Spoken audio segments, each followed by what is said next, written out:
అందరికీ నమస్తే అండి. ఇవాళ మైథిలి వంటింట్లో టమాటో కొబ్బరి పచ్చడి.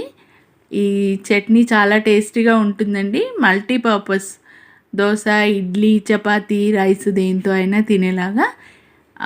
ముందుగా ఇలా పచ్చిమిర్చి, ఉల్లిపాయలు, కరివేపాకు, జీలకర్ర, వెల్లుల్లి ఇవన్నీ కొద్దిగా వేగిన తర్వాత టమాటో వేసేసాను. చాలా సింపుల్ రెసిపీ అండి, చాలా టేస్టీ కూడా.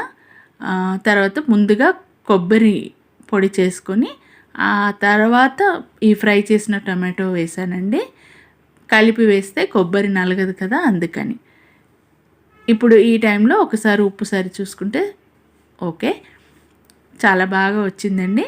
దీనికి ఇంకా తాలింపు వేస్తున్నాను. శనగపప్పు, మినపప్పు, ఎండుమిర్చి, ఆవాలు, జీలకర్ర, కరివేపాకు, కొద్దిగా ఇంగువ కూడా వేశాను ఫ్లేవర్ కోసం.